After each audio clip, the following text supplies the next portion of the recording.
Good evening, ladies and gentlemen. We will be beginning in 5 minutes. I would like to request you all to replenish your glasses, get yourselves your drinks, and make yourselves comfortable. Thank you.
Good evening, ladies and gentlemen.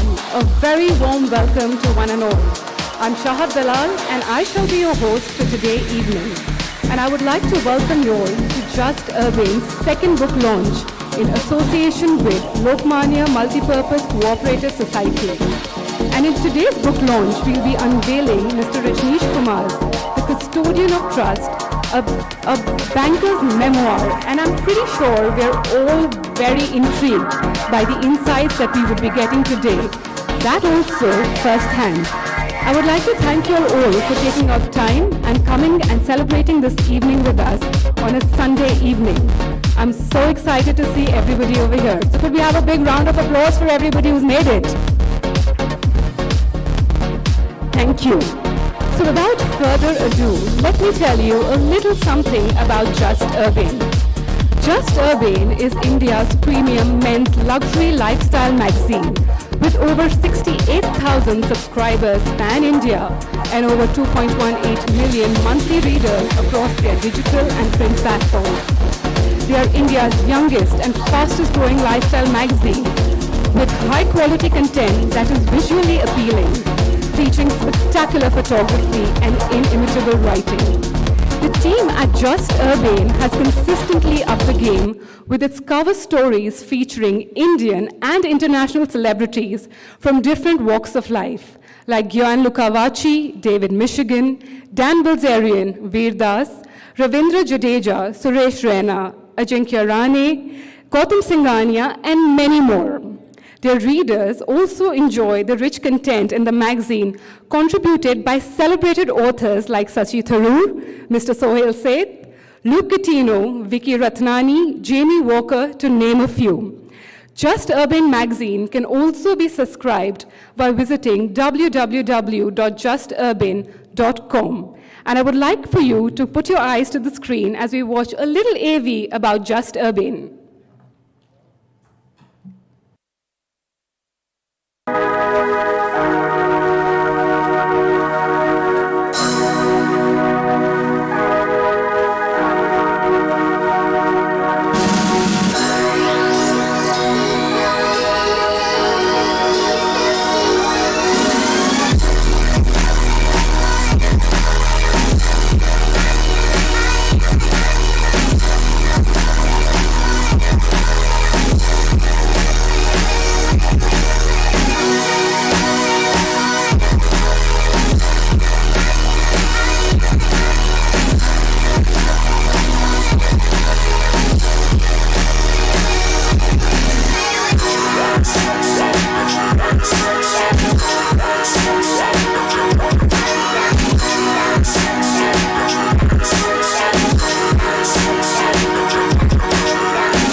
Definitely exudes opulence. Could we have a big round of applause for Just Urbane? Moving on to our associate sponsor, Lokmanya Multipurpose Cooperative Society Limited. With the motto of serving the people, Lokmanya Co-op Credit Society Limited was founded in the year 1995 by Sri Kiran Thakur, a renowned social worker and the editor of Tarun Daily. In 2002, Lokmanya Co-op Credit Society Limited becomes multi-state society and later in 2008 converted into multi-purpose society. The first step of empowerment was to give financial support to the ambitious yet needy people who believed in passionately following their dreams. Over the years, Lokmanya Multipurpose Cooperative Society Limited has diversified its presence from finance to other segments like education, travel, hospitality, health, insurance, and many more.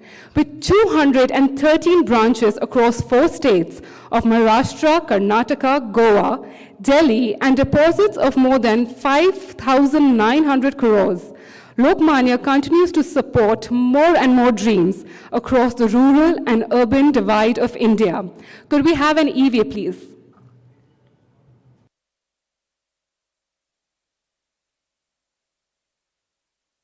Lokmanya multipurpose cooperative society limited देशातील अग्रमानांकित multi state multipurpose cooperative society असा बहुमान प्राप्त केलेलं नाव लोकमान्य बाळ गंगाधर टिळक यांना प्रेरणास्थानी ठेवून 1995 साली ज्येष्ठ पत्रकार आणि समाजसेवक श्री किरण ठाकूर यांनी लोकमान्य सोसायटीची बेळगाव येथे मुहूर्तमेढ रोवली.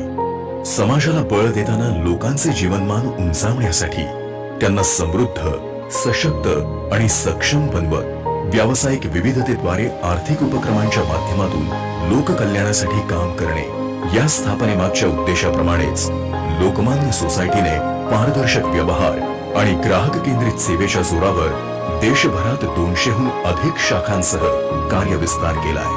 हजारो कर्मचारी आणि लाखो ग्राहक आज लोकमान्यशी जोडले गेले. एक विश्वसनीय अग्रगण्य वित्तीय संस्था म्हणून 2002 साली मल्टी स्टेट तसेच 2008 साली मल्टीपर्पज सोसायटी म्हणून लोकमान्यने मान्यता मिळवली.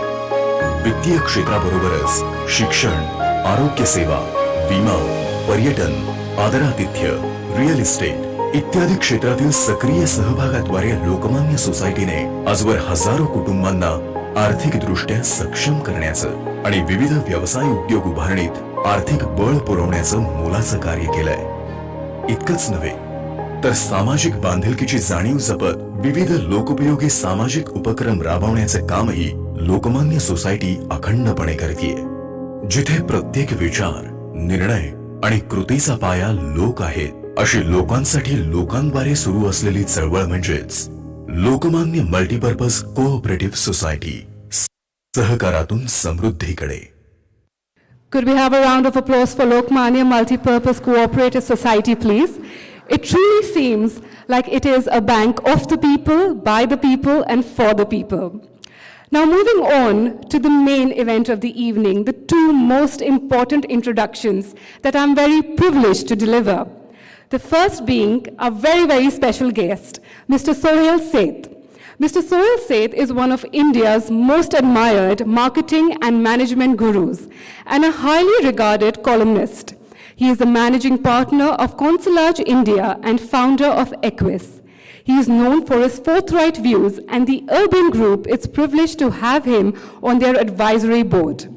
Suhel has done over 135 plays in English and was voted as the best theatre actor by Khushwant Singh. He has been mentioned in the latter's autobiography as well. Suhel has been a keen debater and also a film actor, and have acted under directors such as Mrinal Sen, Mahesh Bhatt, and Sanjay Leela Bansali. Suhel has also written 2 books, one which is called In Your Face, collection of his columns, and the other one is called Kalighat to Calcutta, in co-authorship with Khushwant Singh and R.K. Lakshman. Could we have a warm round of applause to welcome him to Pune? And the second guest of honor for the evening, and I'm pretty sure we all are so excited to throw our questions to him, is Mr. Rajnish Kumar. Mr. Rajnish Kumar is an Indian banker. He held the position of the chairman of the State Bank of India. Born and brought up in a modest house in one of the narrowest lanes of the small town of Meerut, Mr. Rajnish Kumar started his career as a probationary officer in 1980 with the State Bank of India in Auraya, Uttar Pradesh, and rose to become the chairman of the country's largest lender in 2017. After serving the bank for over 40 years, he retired in the year 2020. In the book that we'll be unveiling today, he recounts the many changes in India's banking sector that greatly impacted the country and its economy. Can we have a round of applause to welcome him? I think we can do a better job, Pune. Let's give him a very, very warm welcome, please. Thank you so much for being here. And I would like to call on stage Mr. Abhishek Kulkarni, Just Urbane, to felicitate Mr. Rajnish Kumar. Could we have you on stage, please? And I would also like to call Mr. Sushil Jadhav, Lokmanya Multipurpose Cooperative Society, to felicitate Mr. Suhel Seth. I would request your presence on stage as well, please. Can we give them a round of applause if they come on stage?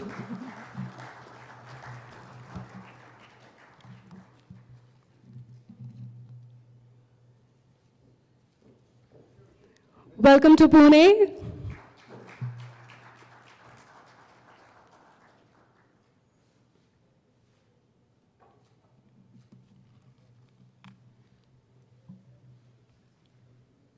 Mr. Sushil Jadhav, if you could do the honors, please.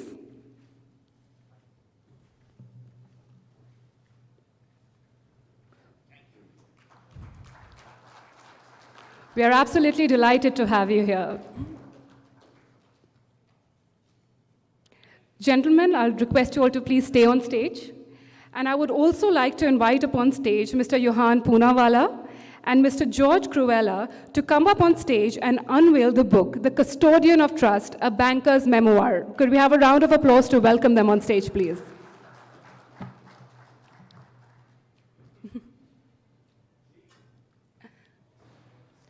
This is the moment we have been waiting for, and I'm pretty certain we all are really excited to see this new book and throw a couple of questions their way.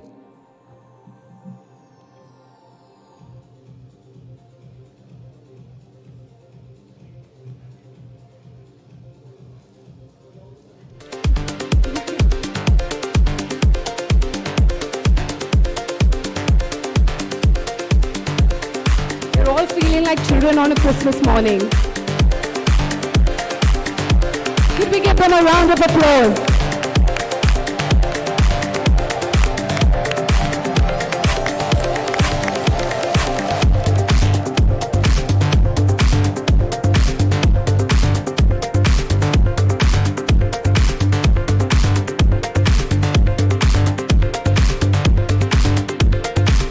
Thank you, gentlemen.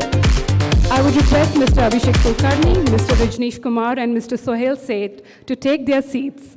I would like to request everybody in the audience to kindly switch your phones to the silent mode. Please don't switch them off because we would love for you to take some pictures and videos and post them on social media.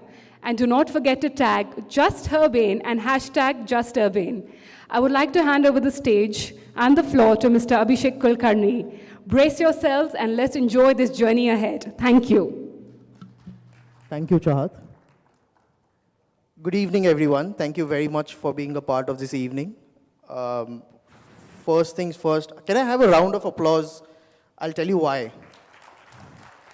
So this is for me because for the last 3 days I was so nervous because I'm going to be talking to Mr. Rajnish Kumar, who is a stalwart, who is an exemplary banker.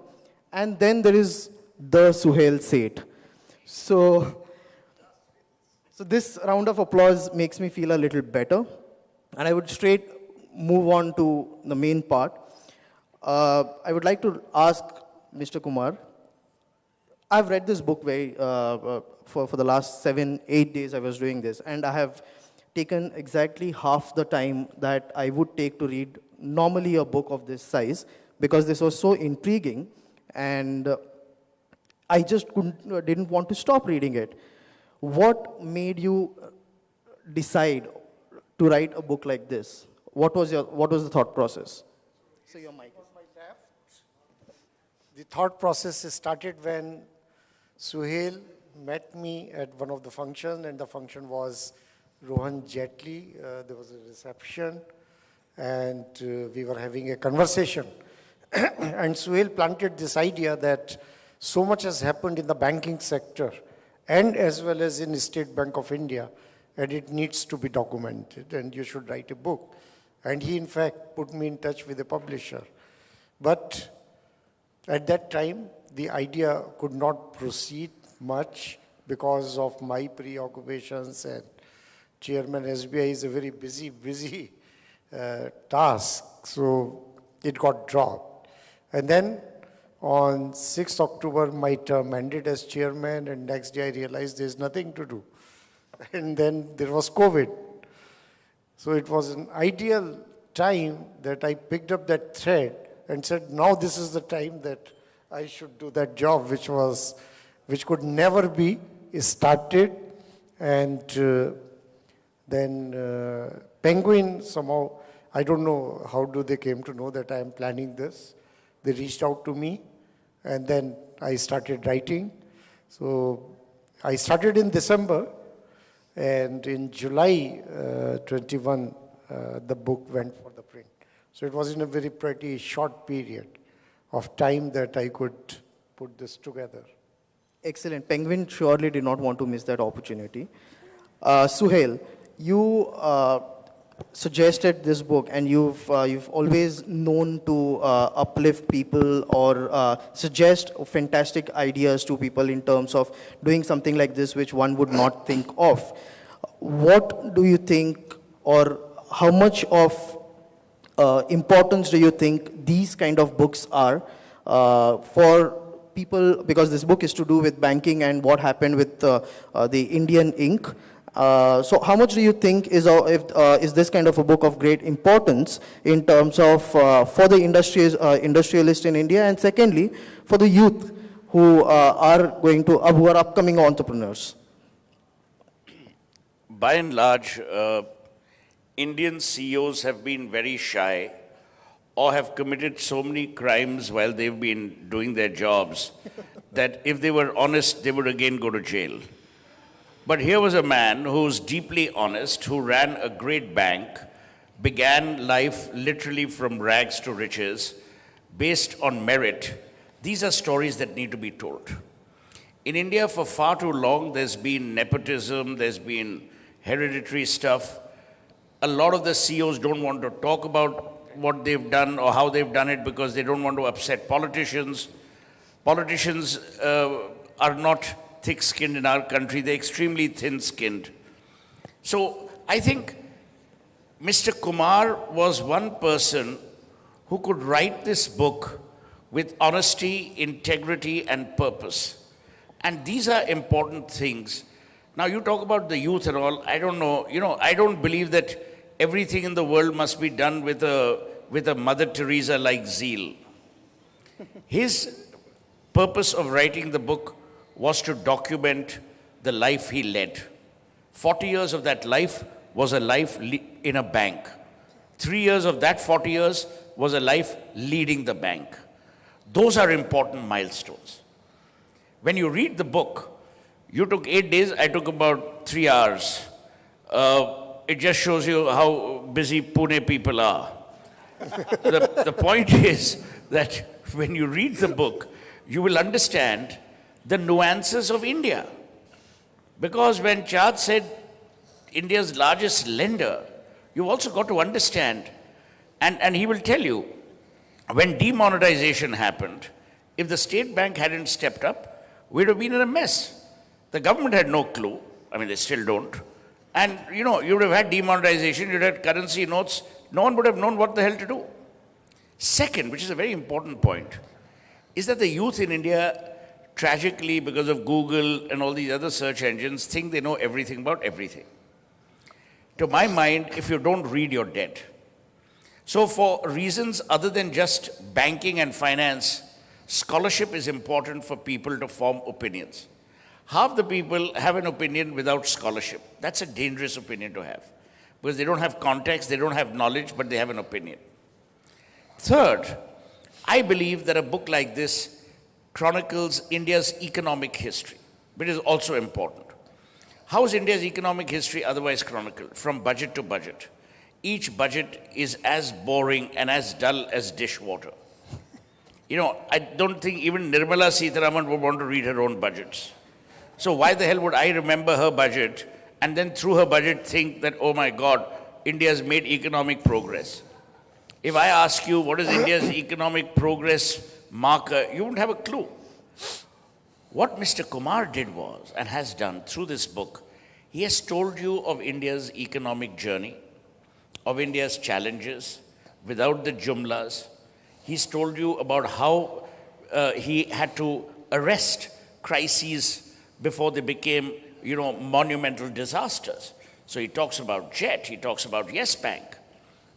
Now, only the uninitiated and people who are busy in salons and spas, only those people are not interested, because they will massage themselves to ignorant death.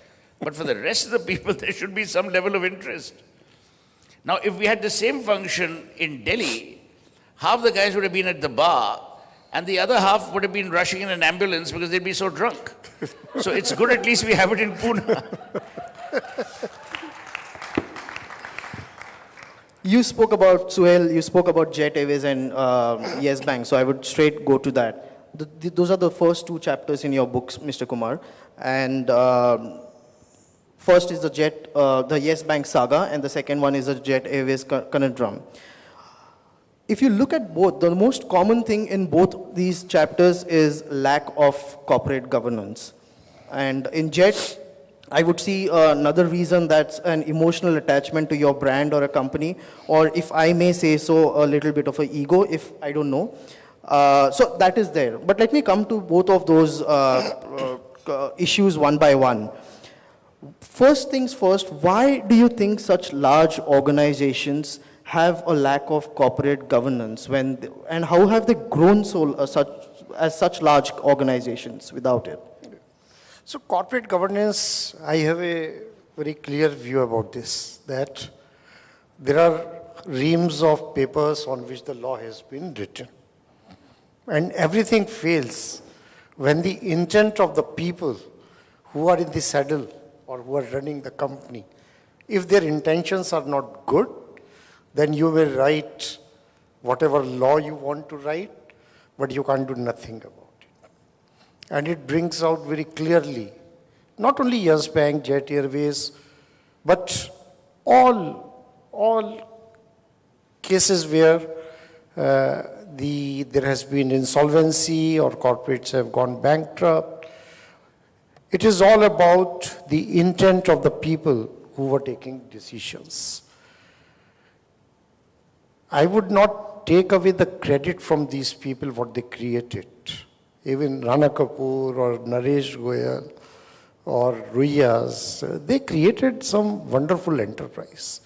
We cannot ignore this aspect. Yes Bank, within say 15 years, it became a brand. It has very nice technology.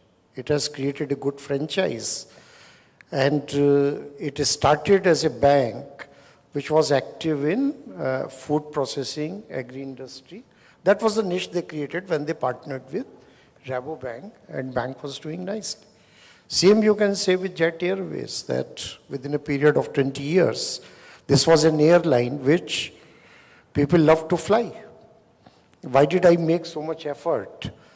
Personal effort, I would say, that let us save Jet Airways. It was primarily guided by two things. One is my belief that we should save the enterprises in the country. They are national asset. They create employment, they create revenue, and irrespective of the ownership, whether government owns 51% or 60%, or an individual owns 60%, but an enterprise is a national enterprise. It creates so much value for so many people. And whenever I was at the airport during that time when Jet was in trouble, so many people who recognized me, the flyers, they would come, sir, we should save Jet Airways. We don't have any other airline. At that time, even Vistara was not there. And rest of the airlines, like what is their quality of customer service and what experience you get. And second was the employees of the Jet Airways, who were a very committed lot and one of the finest when it comes to the customer service, very well trained. So they would always be looking at me that what can this man do? Of course, nobody can do anything alone. It is always a collective effort which happens. And what it brings out very clearly, two things. One is, as I said, that the intentions, despite all the laws being in place, and We have the boards everywhere, but they probably don't know what is happening in the organization. It is only the management who knows what is happening in the organization. And the contrast that why Yes Bank could be saved and Jet Airways could not be saved. That's a very important lesson. Why Yes Bank could be saved through the collective effort of, this effort was of course led by State Bank of India, but there were many private partners like Uday Kotak, Deepak Parekh, all these people, we came together to save it, but it would have not succeeded if Reserve Bank of India's authority was not there. So at least in case of any financial entity, they have all the powers to take corrective action. In case of aviation industry, there is no such single authority. And that is where the absence of a single authority with all the requisite powers, so that is what made the task of reviving Jet Airways very, very difficult. Right. And of course, Yes Bank is different, but Jet Airways, because Naresh Goyal created this, and it was very difficult for him to read the writing on the wall that the enterprise is failing, and it's high time that you exit quickly, cut your losses. But he continued to hold on it, believing that it was a great airline. No doubt it was a great airline. But the value was on decline very sharply. And 6 to 8 months made a lot of difference. When it went into bankruptcy, and 8 months or 10 months before, he could have got some money for his equity. Lenders' money would have been saved if he had decided to sell the airline. But you believe that, no, I have created it, it is my baby. So people should money in it, but I should control the things. That doesn't work. Right. With Yes Bank, you said that RBI helped a lot, and you have written very extensively about that. But one of the things that RBI did, which you mentioned that probably should have been avoided, is they put a moratorium well before time, and that kind of made the situation a little worse. Yeah, because when you put the bank under moratorium, it creates a lot of panic. And but I discussed it when the moratorium was announced, and I had the opportunity to discuss. But the legal provisions are such, or were such, that at that time, without putting a bank under moratorium, RBI could not have taken action under the powers delegated to them under Banking Regulation Act. So it was necessity to put the bank under moratorium. I think later on, probably some amendments have taken place in that law. And that is where when you put a bank under moratorium and when it opens, it is like that you have put some sort of a check dam, and then the water is released, and there are chances that there will be flooding. So similarly, people would just withdraw their money. That is the real danger. And at that time, you need lot of money, what we call liquidity, to overcome that situation. So in case of Yes Bank also, precisely this is what happened, that when the bank opened, the bank had 50,000 crore of liquidity support from Reserve Bank of India, apart from the 12,000 crore capital put in by the bank. So that was a fairly decent amount of money, even if people wanted to withdraw. They withdraw for first 2-3 days, and then when they are able to withdraw, then that confidence comes back, and then people also had one fact in mind, that now State Bank of India was holding 48% share. So that also gave confidence to people. And that's how a major crisis could be averted. So you answered my next question, because I was going to ask that RBI gave a 50,000 crore of credit line, which every private banker that you spoke to while you were trying to save Yes Bank, they said that this is a prerequisite to investing into Yes Bank, and the entire 50,000 crores has to come together at one single time. And now you mentioned, I was going to ask you how important was that, but you answered that question because... Yeah, very important. As I said, that the situation is that if you are in a flood situation, So if you put 10 bags of scent when it needs 500, so that 10 will also be washed away. So you need to put 5,000, 10,000, whatever is required. So in a situation like Yes Bank, which is under moratorium, which is under a crisis, a smaller amount would have all been washed away. So it was 50,000 crore for RBI. I wanted 25,000 crore of capital. So it could not happen because of we had to do it very quickly, and for mobilizing 25,000 crore at least 2-3 months time was needed. But sometimes it is providential escape. So the plan was together in the second week of March, and on 25th March we had the lockdown on account of COVID.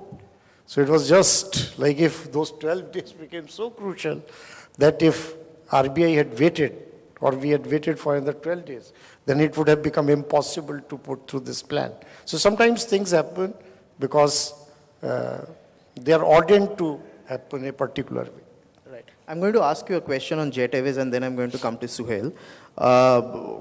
Jet Airways is obviously one of the finest airlines India has ever seen. I'm sure everyone agrees with that.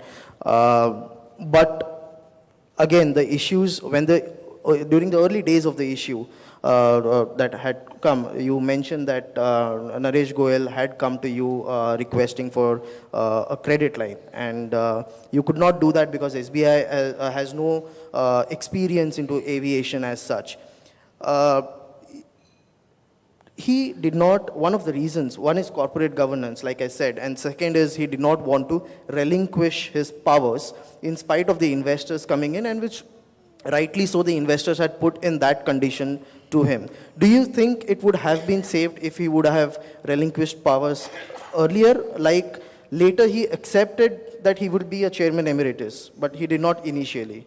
Yeah, absolutely. Because if he had decided to sell, and there were buyers, and they would have bought it. There was an issue even in that transaction, of course, and the biggest was about the regulations of SEBI, which says that one, you need to make an open offer to the existing shareholders, which is ridiculous in an environment when you are talking about a sick enterprise. When somebody comes in and puts money, that money has to be put for revival of the enterprise, not paying it to the existing shareholders. So this law may be all right for the normal businesses, but not for a business which is on the verge of sickness. Second is they have a very funny pricing formula. Again, for the normal situations, where you have to take the higher of the average of past 2 weeks and past 6 months. In the stock market, people may be doing transactions at a particular price, but that does not reflect the true value of the enterprise many times, and particularly, as I said, when the enterprise is on the verge of becoming sick or... So according to that formula, I distinctly remember that Etihad wanted to put money. The SEBI formula, it was 270 rupees per share. What Etihad wanted to do at 140 per share, which was the right valuation, and would have not been against the interest of the minority shareholders, which SEBI tries to protect. Because a failed enterprise means zero value. In most of the enterprises which have gone into insolvency through NCLT, none of the shareholders have got any money, and that is the principle, because the equity holders will first lose the money. So this artificial formula, from where it has come, what study, research they have done to make that formula, but that doesn't work. Later on, thankfully, they amended the law, and now those conditions are not necessary for revival of the sick enterprises under NCLT. Right. Suhail, I want to know your opinion on the Jet Airways thing, because you have continuously, consistently worked with the bureaucrats. And here when Mr. Kumar mentions that I have not worked with any bureaucrat. you've I hate kind of them. interact with a lot of bureaucrats. I don't interact with any of those jokers, so don't accuse me of things that I haven't done. Okay, you interact with bureaucrats, I detest them. I have nothing to do with bureaucracy. So I'm coming to that. So what do you- They're a necessary evil. They're like relatives who don't have the slightest idea of how to live or when to die. So, I love this passing statement. Oh, you have worked with bureaucrats. Next you'll say that I'm in bed with Naresh Goyal. So I sat on the global board of British Airways for 6 years. Yeah. Naresh Goyal was a diabolical, corrupt human being and ruined the civil aviation sector by constant lobbying. That's the truth. Okay, it may not be palatable for a lot of people who got freebies and, got invited to his, wretched parties. The reality is that the government knew the way Naresh Goyal ran the company. Mr. Kumar is absolutely right. Please remember, governments are not stupid, and if they are, they don't need to be in government to not know what was happening at Jet Airways. For 22 years, he lobbied and did not allow Singapore Airlines and the Tata venture to take place. He was the one who ruined Malia. He was the one who lobbied against Rahul Bhatia. Rahul Bhatia turned out to be a better lobbyist. That's the reality. The civil aviation sector was nothing but a racket. And the racket was held at multiple levels. Number one, lease and buyback, which Mr. Kumar will know, where people were making money on just lease and buyback. Then these people were salting money abroad. Chidambaram famously said, in India, there may be sick industries, but no sick industrialist. That's the reality. Now, why people loved Naresh Goyal was because they thought that if you know him, you can get, instead of 1A, you can get, almost fly on the pilot's lap. But the reality is that he did not follow any ethics, no sense of governance. The board was, Javed Akhtar, who's a very dear friend of mine, was on the board. I can understand him being a great intellectual. But, civil aviation, it's a bit of a different ball game. You're not going to land planes on Shero Shairi. Number two, the politicians were in bed with Naresh Goyal. Right. I've known Naresh very well. So, it's not that I'm saying anything behind his back, and this is going live. I hope he gets to see it, but he doesn't watch all this. He must be watching Saas Bhi Kabhi Bahu Thi or, some other shit. So, point I'm making is, everyone knew what was going on. Rana Kapoor, as he rightly said, started the bank with great vision. Then 26/11 happened. Lost his brother-in-law. The brother-in-law was a force to reckon with, both ethically and integrity-wise. Rana Kapoor began to think he's God. And remember, God only allows one God. That's himself. So then he cuts you down. And then Rana began to give out money as largesse. That's my problem with a lot of companies in India. And I was telling Johan today, a lot of companies in India boast of governance, but yet don't qualify it as good. Governance I will have. I would have a board of directors. That's stipulated. And there's a very important point which Shakespeare makes. It's not about what you do, it's about how you do it. You don't stack up the company board in a particular manner because that's the law. But do you do it with ethics? Do you do it with good intent? Do it with nobility in your heart? That's the question you've got to ask. What Yes Bank and Jet Airways have signaled to India at that point in time is that you may begin the enterprise, you don't own the enterprise. Number two, every shareholder is as important as the founder shareholder. So for people to believe, because I'm the founder, I have extra rights, bullshit. You have no extra rights. Number three, you can't use public money and squander it away and then ask for help. 3 airlines wanted to bail Jet Airways out. First was Etihad. He continued to flirt with Etihad, dumped them. Then KLM, if you remember, he even had a tie-up, dumped them. Then went back to Etihad. Then Etihad dumped him. These people have cooked all their books. So, there is going to be a time when you're found out.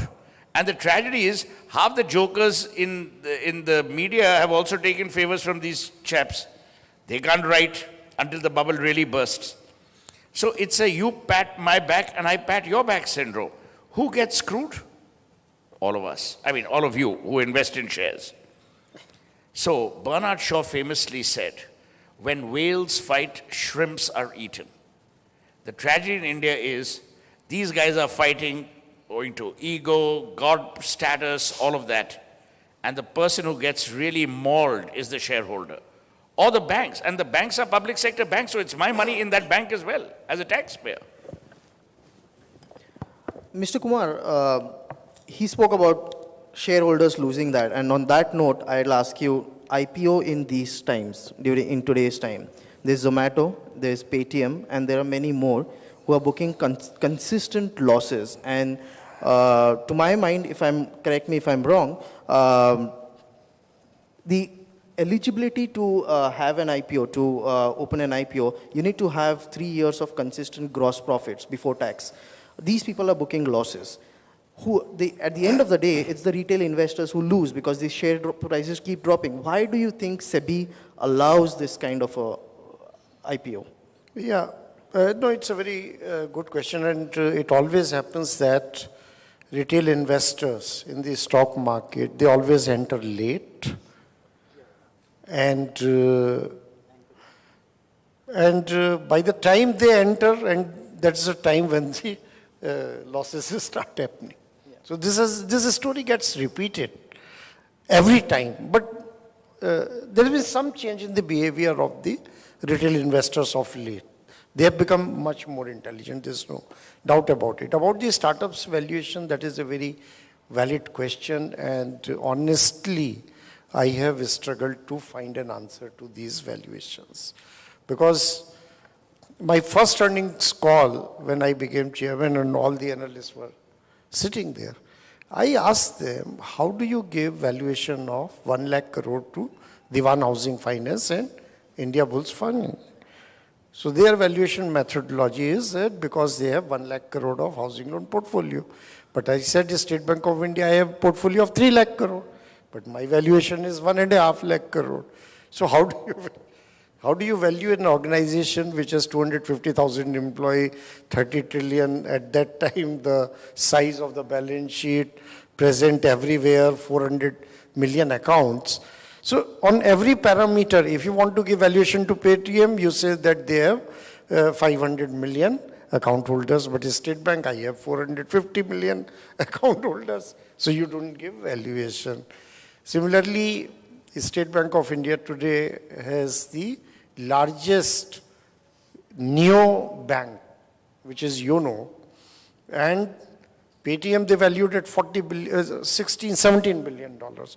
So in one call with there was a fintech conference, I said if you value Paytm at 15, then I am 40 billion. It got quoted, and Goldman Sachs also picked it up, and they actually said that it is worth 40 billion, and now they say it is 50 billion, and SBI's market cap is around 60 billion, and YONO itself is 50 billion. So it's a very, I would say, strange place, but you can't fight with the market. It is demand, supply, and whatever they analyze. The startups have been a very different story, and everyone, or what they believe, the investors, the angel investors or VC investors, they work on the principle that if you make 10 investments and one succeeds, that would be good enough for your losses in the 9 others.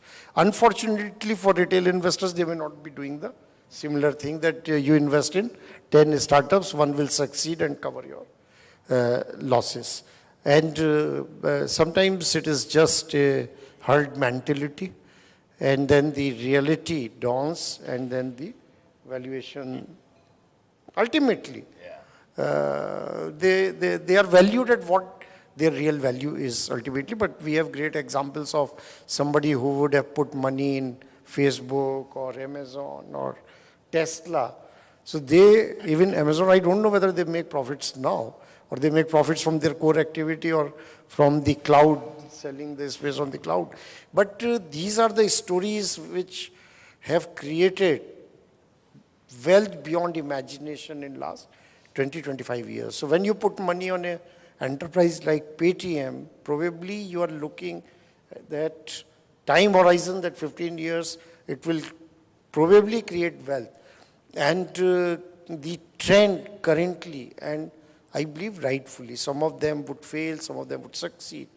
But new age companies which are in the e-commerce, which are in the technology, they would command better valuations than the legacy institutions, because the future looks brighter for these enterprises and not so bright for the legacy enterprise, with one caveat: if they change their ways and mend their ways, then it's a different story. But otherwise, we are living in an age where things are moving very fast, driven by technology and innovation.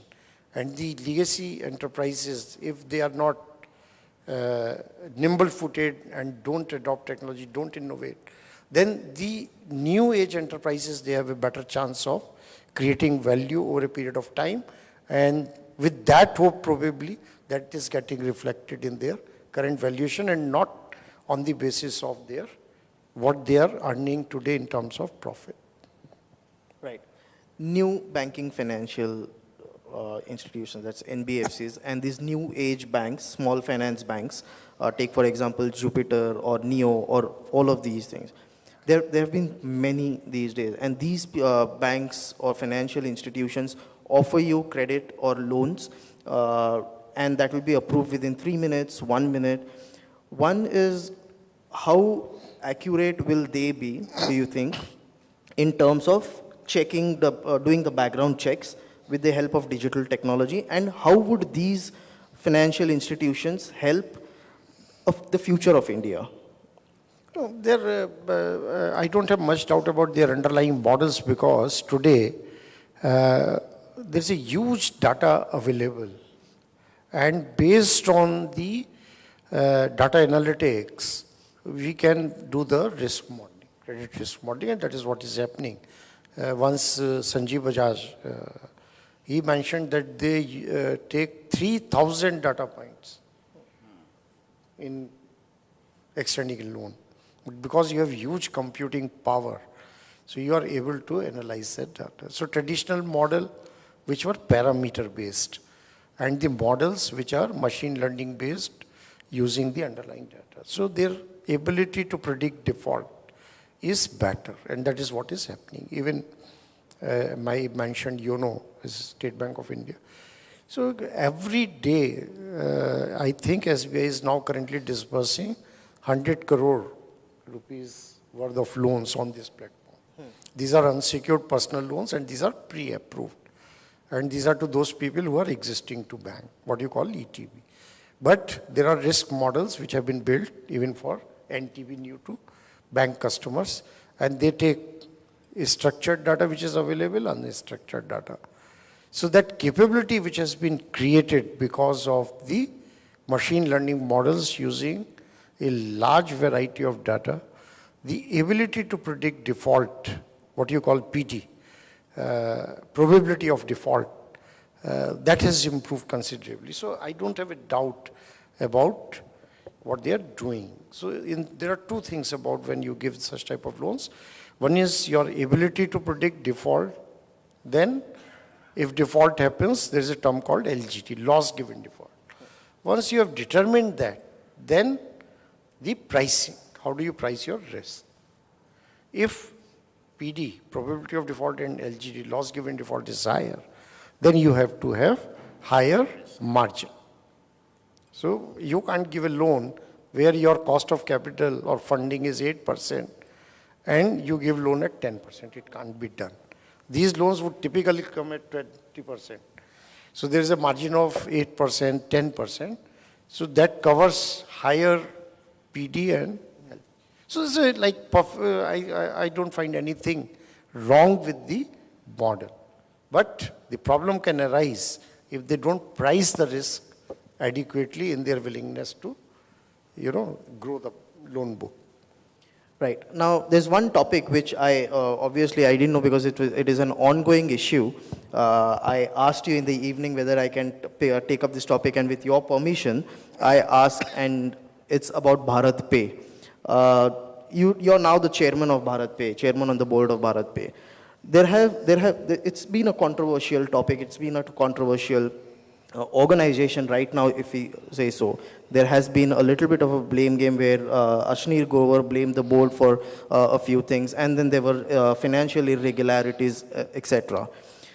What do you have to say about the entire situation? Because at the right time, you have come on board to look into the corporate governance, and a lot of things have come into light for the public, for the layman. What do you have to say on that? So one is that my observation about whatever has happened at Bharat Pay is that one of course, I am surprised by the media attention on a small private limited company like Bharat Pay. It seems as if it is the listed company. Many friends from media, they used to approach me for some bite here, there. Sir, off the record, bol dijiye. So that would be their standard practice. My question to them was, have all the problems in this country disappeared? Inflation, unemployment, Russia-Ukraine war. Why are you so much focused on Bharat?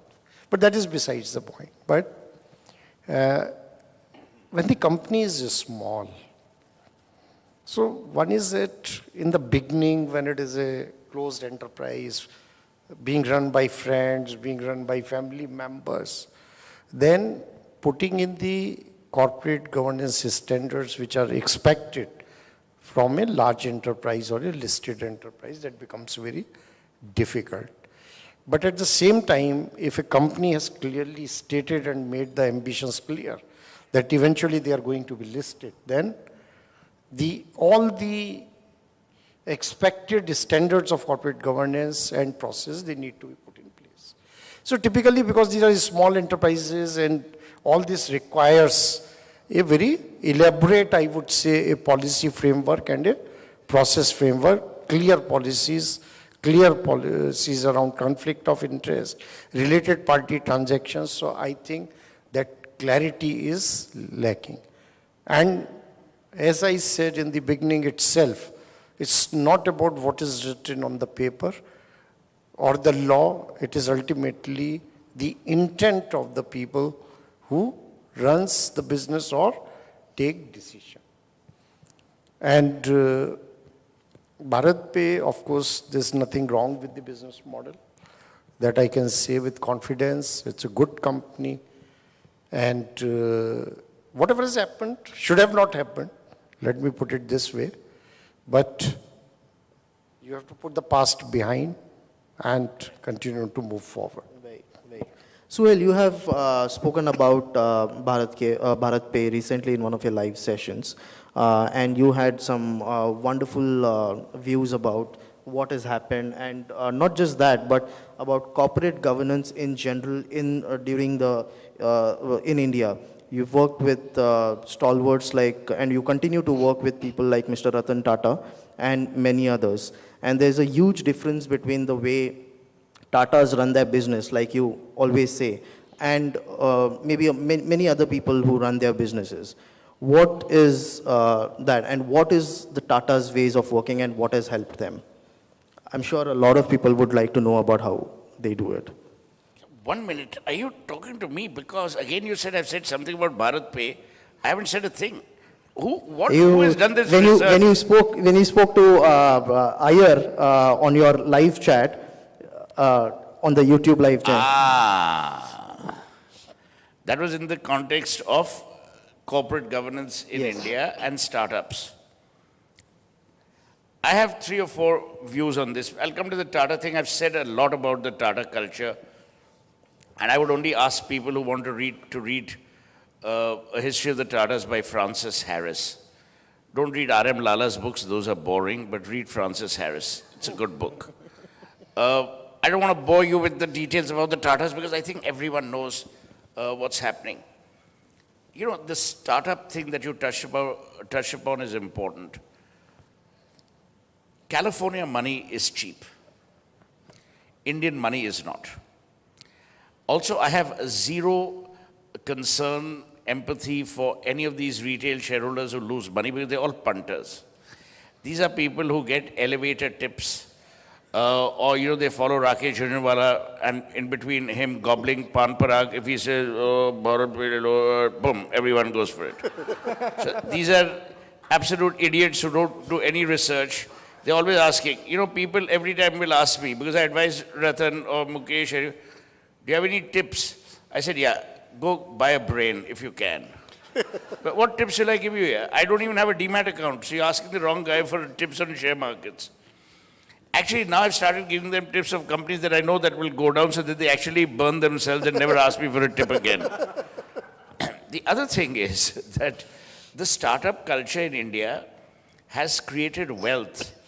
But India is also the only country which has the maximum number of profitable loss-making companies. Now go figure that one out. All these companies are losing money, but the bloody owners are making money. Vijay Shekhar Sharma, who then apologized to me on Twitter because I slammed him, he's bought a house on Amrita Shergill Marg. His shareholders, who were living in an apartment, will now slowly move into a slum because of the way the stock has been hammered. So, as I said, Chidambaram is very rarely right nowadays. But he was right when he said that India only has sick industries but no sick industrialists. All these jokers, see, there is a problem. The people to blame are all these goddamn newspapers and television channels. There are more awards in India than functioning traffic lights. And the same jokers get the awards. Best startup of the year, most valuable startup. If they don't have time, visionary of the year, visionary of yesterday, ethical human being of tomorrow, all that shit goes around. And people say, oh my God, yeah, look at him. But it's the same jokers who are circling. It's like vultures over a corpse. You go to any award, you'll see the same thing. Piyush Goyal, who's not credited with, a huge amount of cerebral heft, will also say the same thing. We are here to encourage, obviously, which minister is going to say, we actually want to kill you guys? Obviously, we're here to encourage. So all the jokers are in that ecosystem saying the same thing. So I have zero respect for all this. I believe in the old-fashioned way. You work hard, you earn your money, and then you put it in a fixed deposit. For two reasons. One is, you will know every day that your money is there. Number two, you won't have to worry about tracking Rakesh Jhunjhunwala, Rakesh is a very dear friend of mine, or any one of these other people. Finally, it's not about governance. It's about values. See, it's a silly thing to say that a man who is unethical in personal life will suddenly become ethical when it comes to running a company. He won't. It's how you choose your people. I sit on multiple boards, and I've been sitting on boards for years in spite of my being so rude. But the tragedy is that, I say it as it is. I have not begged. It's not that these boards are also paying a lot. You spend more money trying to get a decent, plate of Kolhapuri mutton curry because the farthest place is an hour away, Jagdamba Hotel, than you would get in a board meeting and sitting fees. But you enjoy yourself and you do what you have to do. I think people like Mr. Kumar, through his book, will help inspire people that no matter what you do, ultimately karma catches up with you. आप जितनी भी कोशिश करो, you try and dodge, you try and do things, ultimately people will, things catch up with you. Finally, as I said, India has also got one terrible habit. We Indians, we are very unforgiving of failure. So a lot of the times people want to succeed in spite of everything. The means can go to hell. That also drives them to insane levels of corruption and unethicality. It's not that we don't have great companies. We have very good companies in India. A lot of good people. We have a great repository of talent. We have a great repository of intellect. We are slowly becoming trapped in these bloody rich lists and Hurun rich list and that rich list.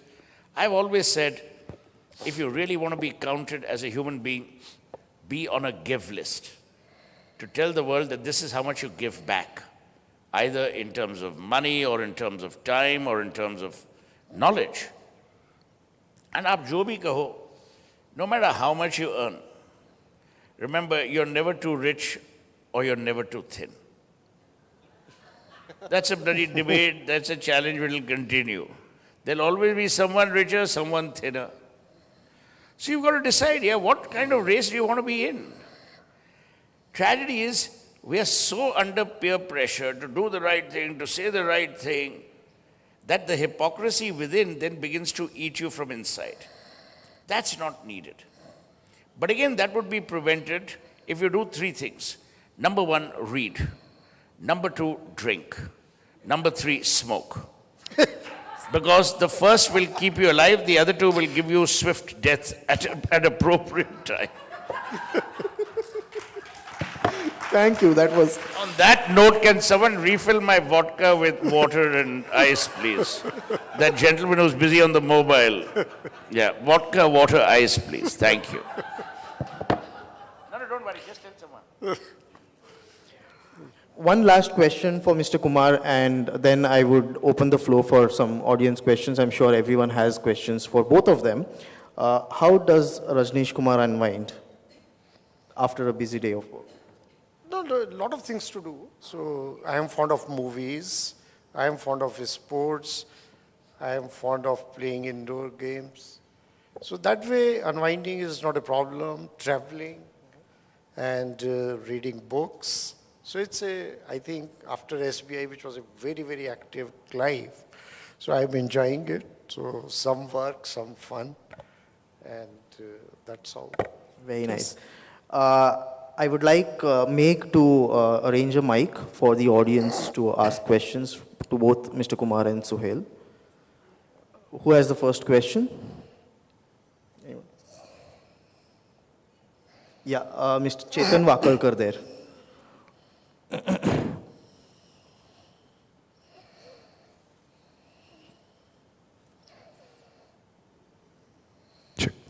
Will you please introduce yourself and then ask the question so Mr. Kumar knows? Yeah, hi, good evening everyone. I'm Chetan Vakalkar here. I run an education group in Pune.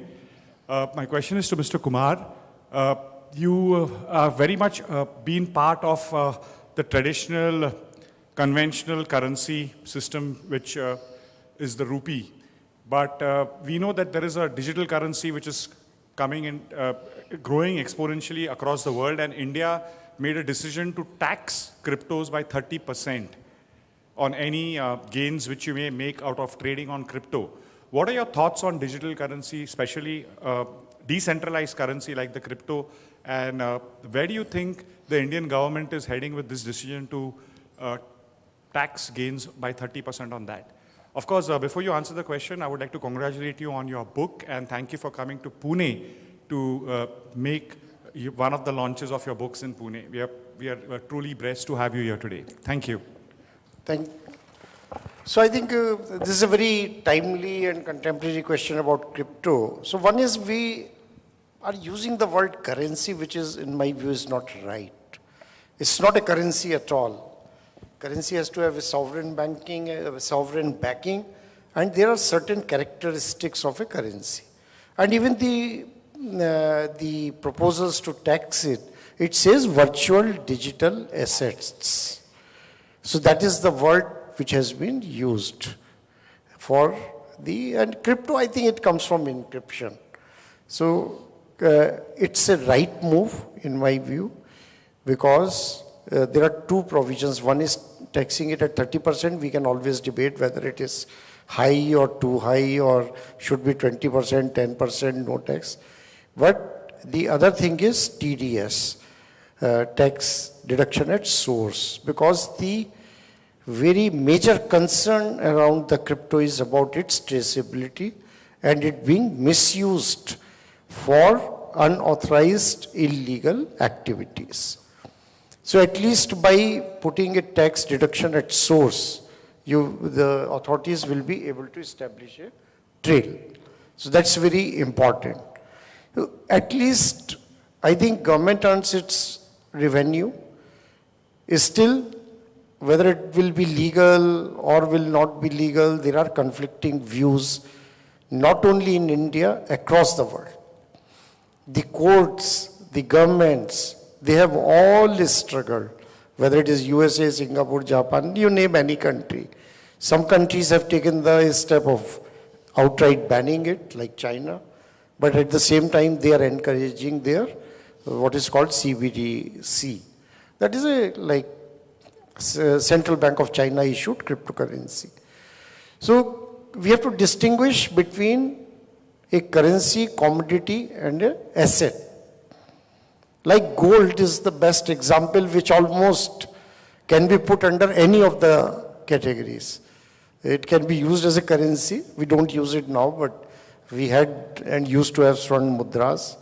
And then it is an asset and it is a commodity. But crypto, I think the best description would be a virtual digital asset which has been recognized by way of the amendment in the income tax laws. So I am supportive of this move of the government to tax it and as well as TDS.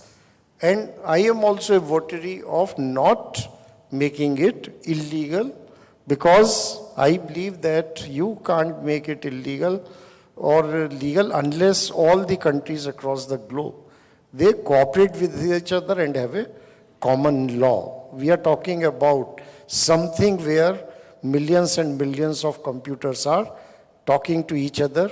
You can't assign a nationality to crypto. You can't have an Indian crypto, Chinese crypto, US crypto. It won't be and cannot be like that. It defies, it cannot be put into national boundaries.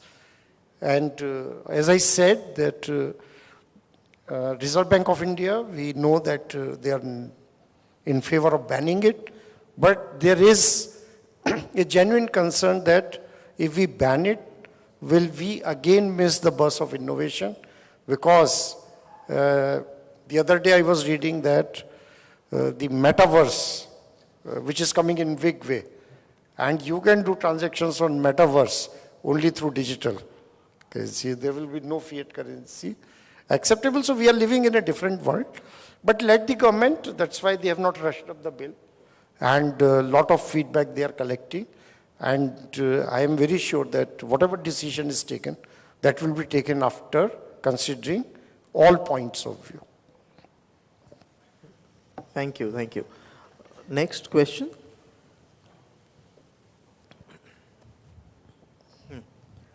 Akshay Agarwal. Hi, good evening, gentlemen. Mr. Kumar, thank you so much for the wonderful book that you've put up. Quick question to Sohail, actually. Sohail, you mentioned that you'd rather go old school, make money, stick it in a fixed deposit. I think fear at least in my place, would be lack of regulations in terms of what banks do with the money that we keep with them. So in the first few pages of Mr. Kumar's book itself, it says, Yes Bank turned out to be a lender of the last resort for Jet and even with the GVK dealings that happened, right? Do you think there's a lack of regulation in a large aspect in terms of what larger financial institutes do with the money, which is not really theirs? You know, I have an old habit of not thinking too much. If you've read William Shakespeare in Julius Caesar says of Cassius, he has a lean and hungry look. He thinks too much. Such men are dangerous. So I haven't thought about anything you've said. You know, remember, India is like the bumblebee. Aerodynamically, the bumblebee can't fly. But the bumblebee doesn't know that. So it flies happily. Now, if you ask me so many questions, ye ho jayega, wo ho jayega, I think everything will fail. I just don't think about it. In any case, in the long run, we're all dead. So what does it matter? I mean, you're worried about your money in the bank. Tomorrow, if you're in Delhi, you could be run over by a stationary bus. Then what will you do?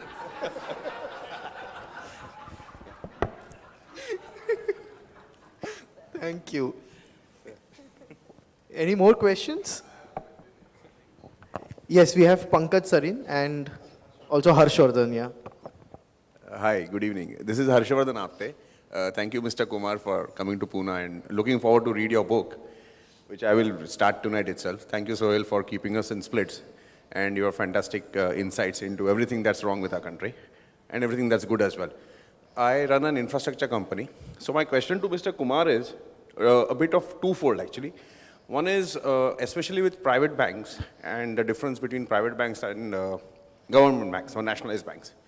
I feel that the decision makers in nationalized banks, people who are in the seat to take calls on which loans to approve, which not, have very little incentive to do good, but a disproportionately large punitive action or disincentive if a loan that they approve goes bad.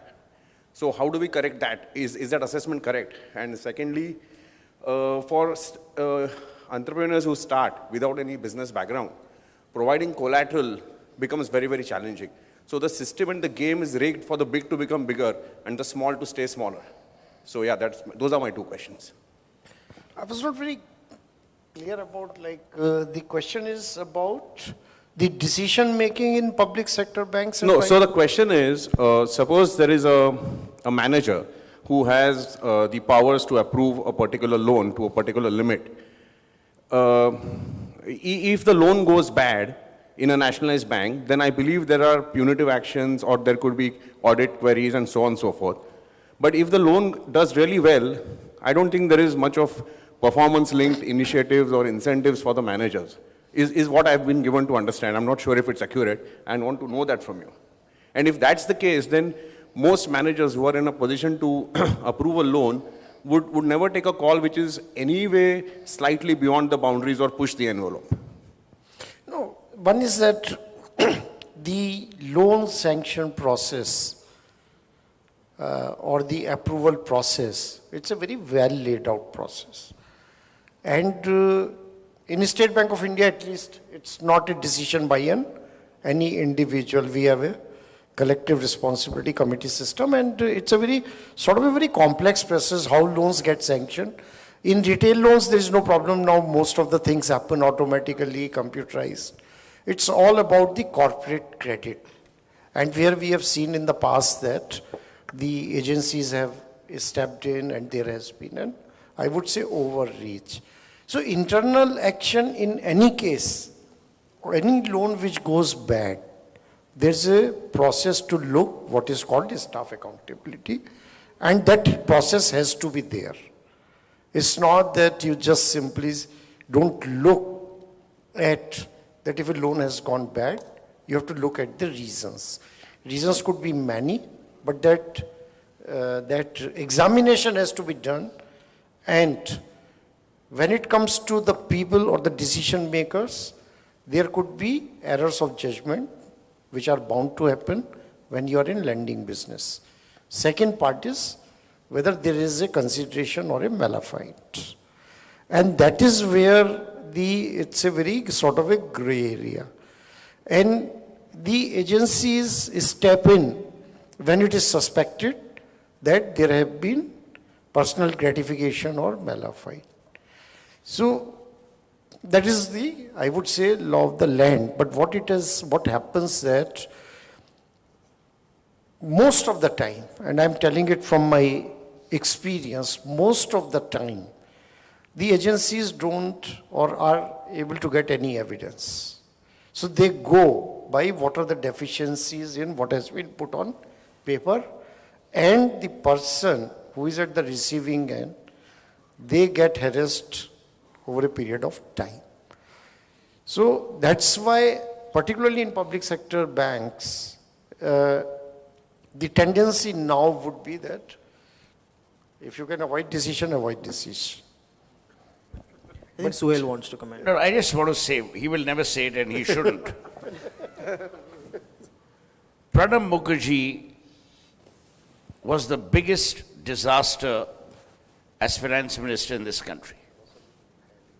No, he's dead. I mean, God bless him. But the fact is that the entire situation was created in such a messy manner that you can't imagine. So the tragedies, we don't read enough to understand what is happening. A. B. The public sector is far more responsible, is far more honest, and is driven with greater integrity than the private sector, at least in the banking space. And they get a pittance compared to these jokers in the private sector, in either banking or other, financial services. this anomaly the government needs to correct. You're seeing what's happening in government. You pay peanuts, you get monkeys. You're not able to draw the best people. You want to be a Singapore, but you want to behave like Fiji. How the hell will it work? You have to pay market salaries to people. And it's about time that we respected our public sector, especially our banking public sector, which is beyond imagination, respectful, integral, and deeply, deeply honest. Of course, there are rotten apples, but there are everywhere. So I think we have been very unfair as a country on our public sector institutions, banking particularly, financial services even more so. But to answer the last part of your question about the incentivization, so consciously we don't encourage incentivization, particularly for sanction of loans, because then what will happen that there is every danger that because you get incentivized and then maybe you will, there's a fear that the dilution of the underwriting would be diluted. So at least in a state bank, two things we never encourage. One is about active marketing of corporate loans and the incentivization. One last question I have on YouTube Live from Siddharth Vinayak Patankar, who is the editor-in-chief of Car and Bike. He asks he wants either of you to respond. Political patronage to startups seems to guarantee success in India. Is that true? I won't say call it a political patronage, but the government support is very much there for the startups, and rightfully so. Because as the world indicates, it is startups and or financial technology, fintechs. And they're doing, in my view, tremendous job in resolving the issues and problems which legacy institutions have failed to do. So they deserve all encouragement. It is good for the productivity. It is good for the common man on the delivery of services, public services. So government, by encouraging startups, fintechs, as well as giving big thrust to digitization of public services. I think we have wonderful examples of UPI, National Payment Corporation of India running, UPI, CoWIN, particularly the way the vaccination has been managed, all your records are on your mobile. So these are some of the examples. So this thrust from the government on the digitization and the opportunities which are being created for the young man to innovate, think. So it is a very fine example of the, what I would call a public-private partnership also. The infrastructure gets created and the ownership is what you call public ownership, and innovation is not done by the private entrepreneurs, young entrepreneurs. So this is a wonderful trend which is happening, and government must do everything to encourage that. It's not about political patronage has a little bit of a negative connotation, which I would like to avoid. See, you have to say, you may disagree with the ideological issues, but Modi has actually transformed the economic trajectory of India. The fact that startups are given this tax holiday for 3 years, the fact that there's a huge push on digital and digitization. There are good things that are happening in India. There are terrible things that are happening, as far as human indices are concerned, which hopefully will sort themselves out. And I think the time has come for the Indian citizen to also stand up and be counted. When something goes wrong, we blame the government. When something goes right, we say, oh, we did it. It's much like a car crash. If someone dies, you will say, ye Bhagwan ki wajah se. Iska time aa gaya tha. If he survives, you will immediately thank God and go to a temple. So I think we have to my mind, recalibrate. We are in a great place. And, as Mr. Kumar said, capital is not difficult to access in today's India. That's a significant change. More and more people are getting out and actually taking risks. We are moving from a risk-averse to a genuine risk appetite country. And the third is, I worked with Ram Durai and Dr. Manmohan Singh on National Skills Development Corporation, gave the line, Hunar hai to qadar hai. We have started to respect talent. And we've started ignoring those jokers in the matrimonial ads who want people who've done Bachelors of Arts or MBAs and all that nonsense. So people are now willing to take risks with their spouses in a manner that you and I could never have. On that note, shall we leave or will we continue here for the rest of our lives? Yes, I think. Yeah, Johan has a question. Can we have the mic for Johan, please? Here, on the first seat. Johan Punawala. Yeah, anyone else has a question? We are available at the bar. Do I need to introduce myself? Johan Punawala. Don't need any introduction whatsoever. So let's forget about this business bullshit.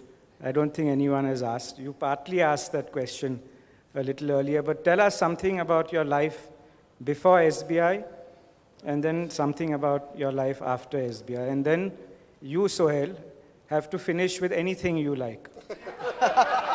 Something special, something different. Yes. Yeah. And I'm not going to any other live session after this, only yours. Right. So it's it's a very sort of a very personal question, I would say, and very good question also, because this book, when you have a look at it, it is in three parts. One talks about current economic situation, Yes Bank, Jet Airways. Second is about what happened at SBI during my tenure, but the third section is all about my life. And I come from a very underprivileged sort of background.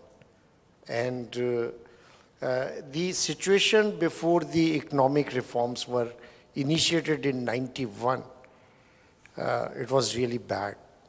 I don't know, but a couple of people here would be who have experienced that period, but many of you here would never know what type of life was before the economic reforms were initiated.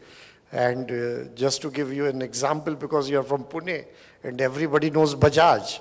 So if you wanted a scooter at that time, it was called Vespa. So if you were lucky to get it allotted, you could make a premium of 5,000 rupees. So imagine paying a premium of 5,000 rupees for a Vespa or later on Bajaj. If you wanted to buy cement, so you had to go and take rounds of the district supply officer for getting 5 bags of cement. If you wanted to buy sugar, you would go to a ration shop too and stand in queue for 1 hour to... You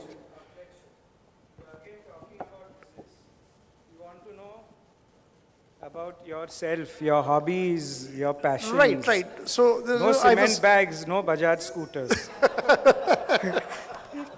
So what I'm saying is that the life before SBI, I can say, was a life of deprivation, right? But even in those circumstances, my father supported my education, right?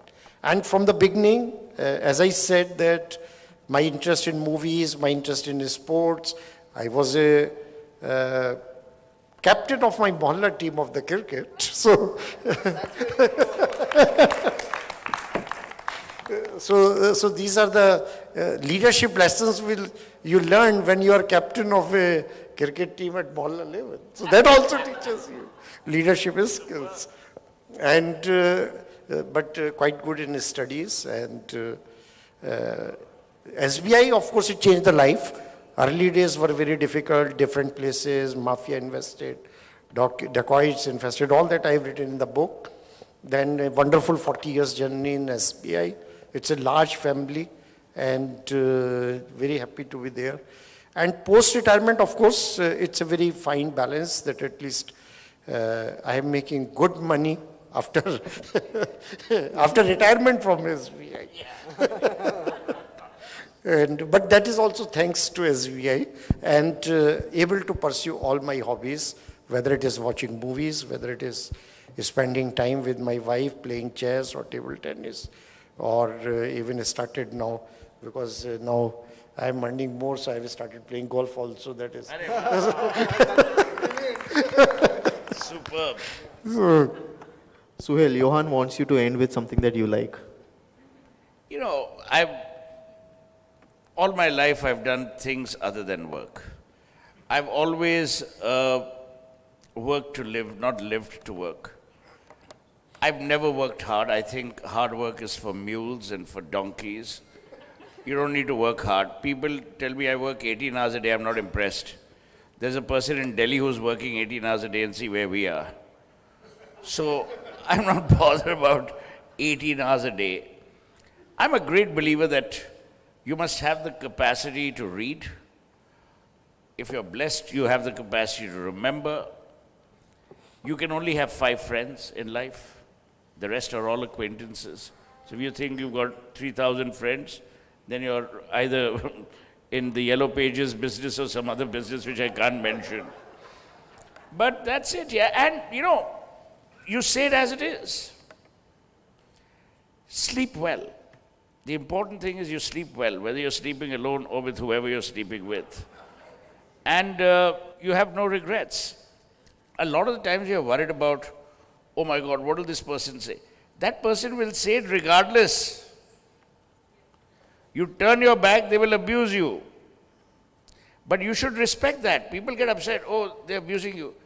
I'll say they only abuse people who matter. You're not abusing someone who doesn't matter.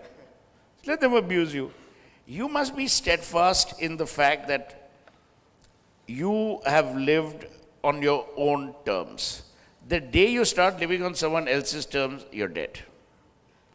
Remember, you can't hypothecate 2 things, your mind and your soul. The rest you can mortgage. Thank you. Thank you so much. I think we are all leaving with some wonderful insights and some really lovely life lessons from Suhel Seth. And I've left all of you all to wonder a while. I've seen a lot of people pointing here and pointing there in this wonderful ballroom. So yes, it has been revamped, and I would like to thank Mr. George Kuruvella for hosting us in this beautiful jewel ballroom of the Western Koregaon Park.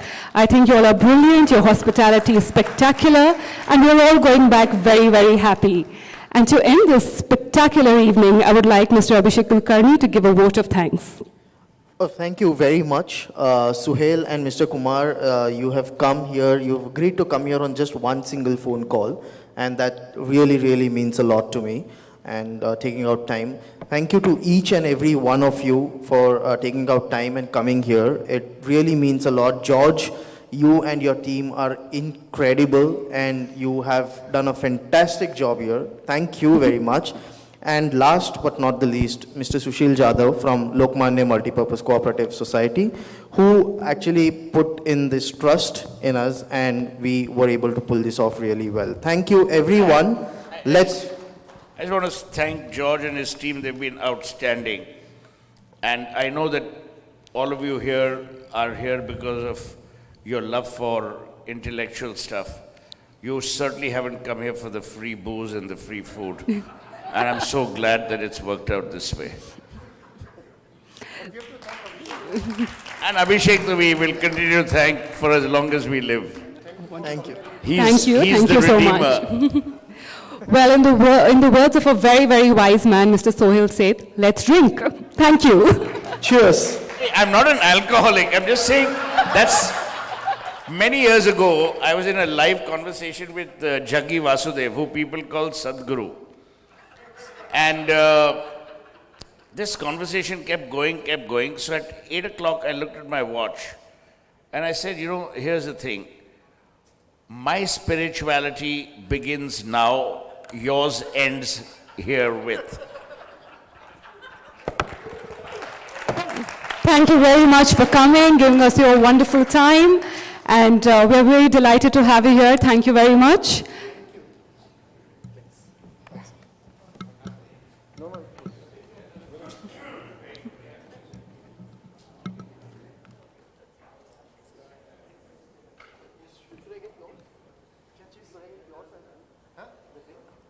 The books are available in case anybody would like to purchase them and get them signed with Mr. Rajnish Kumar.